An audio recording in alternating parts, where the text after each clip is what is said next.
All that means great frustration for businesses and households, and it's going to be that way until early next week. So let's find out what people are saying. In Johannesburg, Lindokuhle has been in Johannesburg and Soweto today. He joins me now. Lindo, so you've been chatting to a lot of small businesses and just ordinary people going about their business today. It's also a rainy day here in Johannesburg, so it's a pretty grim time not to have electricity. What have you been hearing?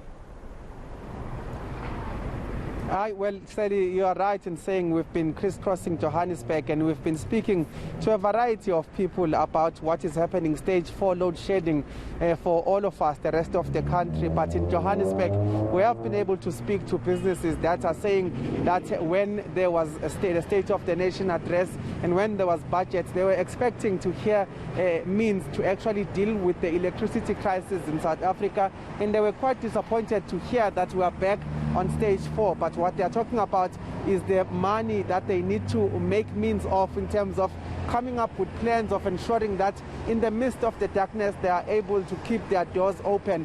But also we did speak to ordinary South Africans, and they're just saying that it's something to behold in terms of moving around in Johannesburg, whether by public transport or whether by traveling by your own car, saying that the traffic has been a nightmare. And obviously right now it is time for many South Africans to move from their workplaces and just drive towards to their homes. And the expectation for many of them is that this will be a ride that will bring them to dark homes or to homes that do not have power. We found a focal point here, Sally, where we wanted to display to you just what the effect of this traffic was. But I should say, fortunately for the motorists here, the electricity just came back on. But we just want to show you the picture nonetheless to say that if this is what the traffic looks like when electricity is back, then you can imagine some of the scenes we were able to witness or bear witness to earlier on when we saw traffic backing up as far as one can imagine in this road. Right now, of course, it's just normal traffic that is flowing. The electricity came back in about 30 minutes or so, and you are seeing that even with that traffic, the number of cars on the vehicle are telling as to what the effect would have been if there was no electricity here. But certainly an overall frustration from some motorists, from some residents, and from business owners that are saying they expected more from government in terms of finding solutions when it comes to the issue of power and electricity being provided consistently. Yeah, so that's the picture in Johannesburg. Linda, let's bring in from Cape Town our reporter Nobesuthu Hejana. Nobesuthu, you've been doing the same sort of thing in and around Cape Town. Talk to me about what residents in the mother city are saying about blackouts. And of course, it's not quite as bad as the rest of the country because the city of Cape Town's managed to find a way to ease the pressure of load shedding somewhat, but not completely, of course. Certainly, Sally. In fact, City of Cape Town customers, they are currently on stage 3 and it will carry on until 10 o'clock on Wednesday. However, customers of Eskom, they will remain on stage 4 up until Friday. But we also heard from the MMC of Energy from the City of Cape Town telling us about how this is impacting businesses, especially smaller businesses.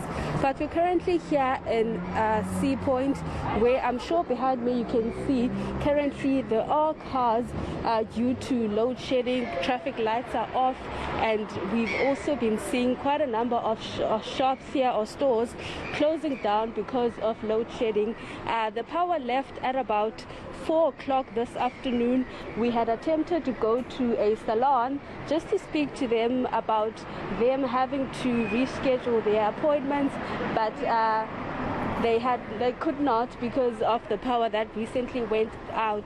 And right on my right there is another shop where I've tried to ask the ladies to speak to. Okay, she has finally agreed.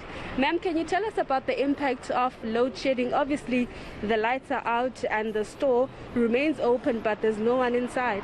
Yeah, the shops remain open and there's no one inside. Our business is kindly going down right now because we don't have customers. The customers, they are coming and then we have to let them go back because we don't have generators. Tell us about some of the items you sell there, because when we spoke to a meat market earlier, he was telling us about perishable products where customers can't really buy the meat because obviously due to not being refrigerated it will get ruined. Actually we work with fruits and veggies, so the fruit and veggies, they need the fridge, they really need electricity. So once they are out of electricity and while the fridge is off, then our business is so down. And how do you feel about the fact that the city of Cape Town has managed to keep its customers on stage 3 up until 10 o'clock this evening, obviously based on capacity? Do you have that luxury here? No, we don't. We don't have it at all, because if there's no electricity, the shop must be closed. All right, thank you very much, ma'am. She works at African Vegan. So, Sally, those are some of the sentiments shared by many of the business owners across Cape Town, especially here in Sea Point, where quite a number of shops have had to close their doors. Yeah, and you know, as that shop owner was saying, stage 3 might be less than the rest of the country, but it's still a blackout. Linda, I want to bring you back in Johannesburg.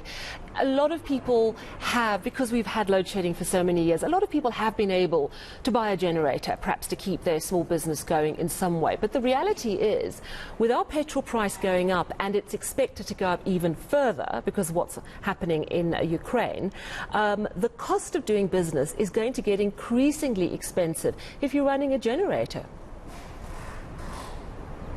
That's right, Sally. In fact, some businesses have even resorted to buying solar-powered energy to install it so that when the electricity goes off, at least they have that as a backup. But the reality of the matter is, with generators, the fuel prices that keep on increasing are just creating an unrealistic environment when it comes to contingencies. But even those that have resorted to solar powers, they will tell you that the maintenance of those solar powers, panels and all of that, as well as in fact installing that, is cost hundreds of thousands, and that would really mean that a business would need to be doing really well to install some of those. But when we speak to some of these stakeholders, such as those that are in the business sector, those that are in the traffic, those that are traveling by land, one of the things that you hear is the fact that people are really vested and they do understand some of the dynamics that bring about these types of situations. For example, one business manager was telling us that they do not understand that Eskom could go to the energy regulator and actually ask for that 9% increment, but at the end of the day they have such things and they do not have a clear plan in terms of how they would solve that. But even motorists themselves are saying, well, we are in this situation, but one of the things we do not understand is how have we not been planned for in terms of having pointsmen at some of these points where there is no electricity, so as to allow the flow and alleviate the pressures on the road. So you do feel that there is a sense now of understanding from many of those we've spoken to, and the demand then of specific things is high in terms of sorting out the electricity issue, saying they want a clear plan, even if it's a prolonged plan, to say that in a couple of years this is how we are solving the energy crisis. But at the same time, motorists themselves are saying they are demanding more from their municipalities when it comes to the alleviation of traffic on the road, especially with scheduled load shedding schedules out there for all to see. Yeah, you make such an excellent point, actually, Lindo, that if traffic authorities know when main roads are going to be hit by load shedding, there is no reason not to have pointsmen there directing the traffic. Because currently, we're just relying on goodwill and everyone taking their turn and behaving well at those intersections. Such an excellent point. And thank you to both of you, our reporter in Cape Town, Nobesuthu Hejana, and, of course, Lindokuhle here in Johannesburg, updating us on the impact of load shedding.